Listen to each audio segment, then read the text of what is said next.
All right, Lady Vols.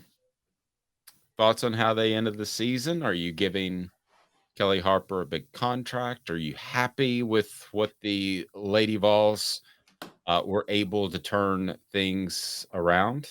Thoughts? So I don't think people should be happy with how the season turned out. This was a top 4 team talent-wise that didn't live up to the expectations. I think Jaru and I were texting over the weekend, and he has a good point about how, and I think you were on that group text too, about how they were 3 of 17 from 3. They shot awful and they shot poorly. I agree. I was on that group text, but I was at dinner with my wife, so I turned it off.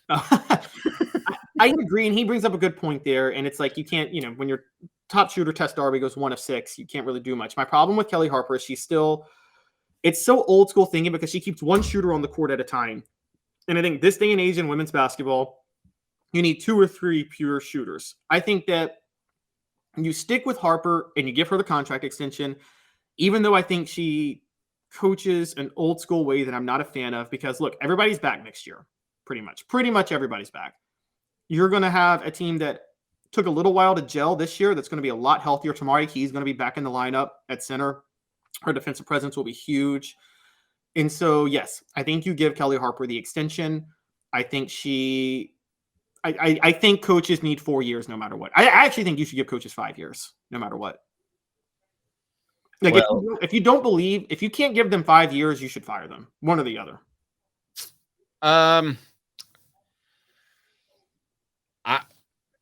This is not going to be, you're not going to be a fan of this, Lady Vol fans, but I'm just going to tell you, the Lady Vols program is never going to be even remotely what it was under Pat Summitt, and that's partly because of Pat Summitt.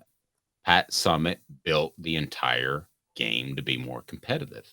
So whereas I thought baseline was making the Sweet 16 under Pat Summitt, that's not going to be the case. Sweet 16 is a decent run.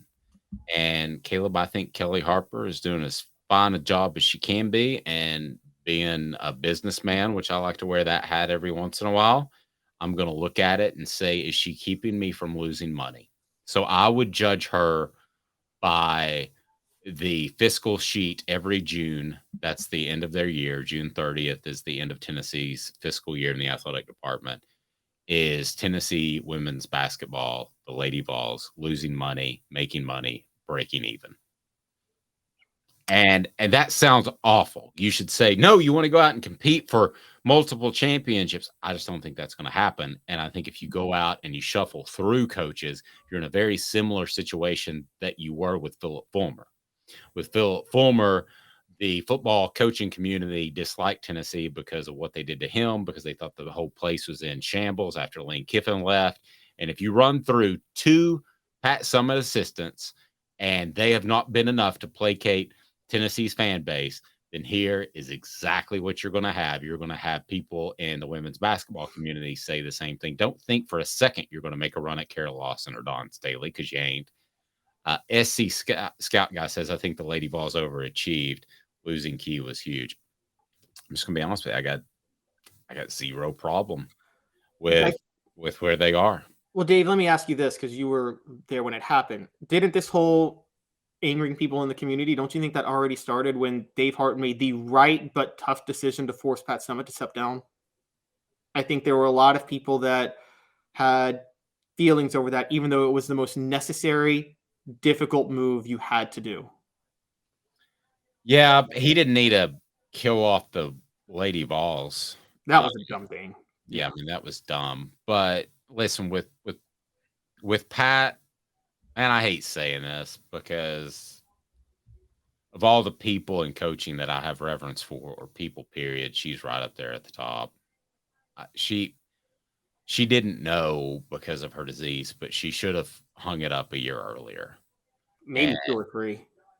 Yeah, and I was told by some people that were friends with Pat that things started to show up even way before we knew about it, like 4 or 5 years, that there was some weird things happening with her and her mental ability. So, yeah, and the last year, I know from guys covering that program, she didn't talk to the media nearly as often. I mean, Pat Summitt would go over there and she would do 3 stand-ups for the television station. She'd do a one-on-one with the radio. She would do the print people all at once. She would do all that. And it got to the point where she was lucky in her last year to talk like once every 2 weeks. And Holly Warlick would stand in there. So yes, he made the difficult decision of doing that. It was an unpopular decision at the time. You would have liked to have thought, and I've had two very, very close family members go through the same thing. And you can tell them all day, Caleb, I don't know if you have, but it's a terrible disease. You can tell them all day, you need to do this. And they'll say, okay, that makes sense. And then you might walk outside the room and 5 minutes later, they're doing something else or making a phone call to make some other move. So you could tell Pat Summitt all day long that she needed to retire that before that last year, but I don't think it registered. I think Dave Hart did make that decision. Got a little sidetracked, but I just think at the end of the day that women's basketball, if it's breaking even, if it's something that gives you promotion on television, making the Sweet 16 or so, I think that's about what you should hope for. I think the days of 7 championships are over. We'll have to see how that goes because Dawn Staley looks like she's the next Gina Auriemma, Pat Summitt. Like she might win a second straight this year, and I don't see anybody beating South Carolina. But I will say this: But how many will she have then? she'll have 3 at that point, and that's 2 in a row. But is she going to get to 7? Well, 8 is what Pat Summitt got to. 8. I don't think she'll get to 8 or 11. No, but if she gets to like 6, and like, look, she's going.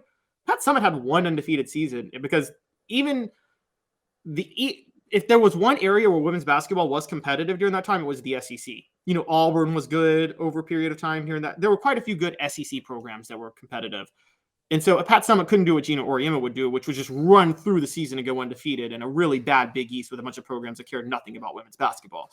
By the way, if anybody wants to take solace, to your point, UConn has now gone 7 straight years without a national title. That's after they were on a 120-something game winning streak and won 4 straight. They've gone 7 without one. They just missed the Final Four for the first time in, I think, like 16 years. And if anybody wants to take a little solace in some karma, Gina Auriemma, the year Pat Summitt died, made the decision out of sheer pettiness because she didn't commit to him to keep Candace Parker off the Olympic team in 2016. Candace Parker's won 2 titles, a finals MVP since then. He hasn't won a national title since then. That's just sweet karma, isn't it? Yeah, it's pretty sweet. Mike saying parity in men's and women's basketball is so much greater than the 80s and 90s.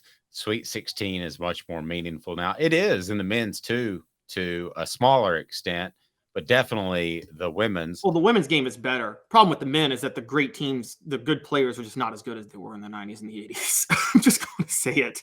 There's not as much development in college basketball anymore.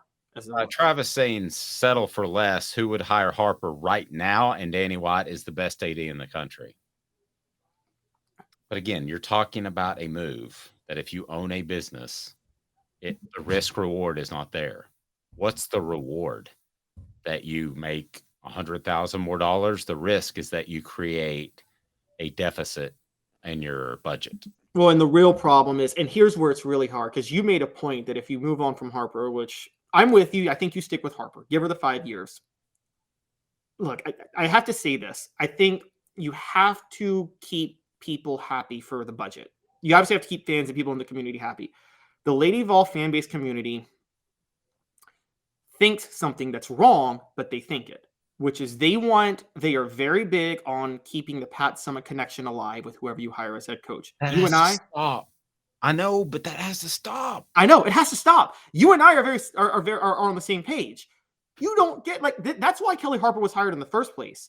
Philip Fulmer all but admitted it in his press conference. He's like, when I first did the search, it was all look for the best coach, but too many people in the community. It was a big deal to get a former Lady Vol to coach the program. And I'm like, wow. There is a culture, a sense of pride specifically with that community that I understand because Tennessee was so out ahead of the curve embracing Title IX. And they played such a role in getting women's athletics to become a national brand that if, we all hope one day the WNBA generates a profit.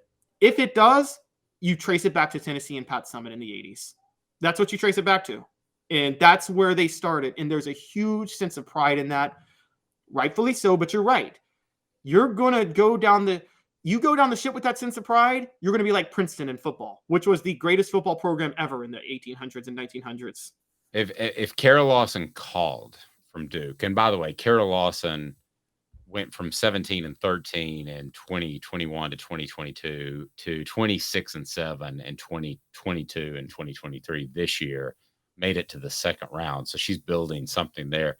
If she called and I said, I want the job, I would say, let's say they moved on from Kellie Harper. I'm not saying that Kara Lawson would try to get the job while Kellie has it, but if they made that move, I would say, Kara, are you sure? Are you sure? Because we need to be sure on both sides. You need to be sure that you're willing to dedicate 10 years to this program, that this is your destination job. And B, you need to understand that the scrutiny is going to be higher because you're tied to Pat Summitt. And I would tell her as an athletic director, if I'm Danny White, I don't think it's a good move, but I can't turn you down because you have a public image that I think would help in recruiting. You have shown success, and you do know the ins and outs of the basketball program. I don't think you could tell her no, but it would be a very hesitant yes. Yeah, I think I agree with that too. And I mean, I think you have to make it very clear what she's walking into. I don't even think she would know exactly what she's walking into. I think Kara Lawson is probably, because she started late coaching. I think Kara Lawson started late coaching, and I think that helps her because she understands some of the changes to women's basketball that I'm not sure Kellie Harper does. It's my only thing. And look, Pat Summitt didn't understand the changes to recruiting and didn't accept them in the 2000s. I mean, you can complain all day about Gino Auriemma using ESPN studios to get talent. You got to use your advantages at that point. You got the Women's Basketball Hall of Fame in your hometown if you're Pat Summitt.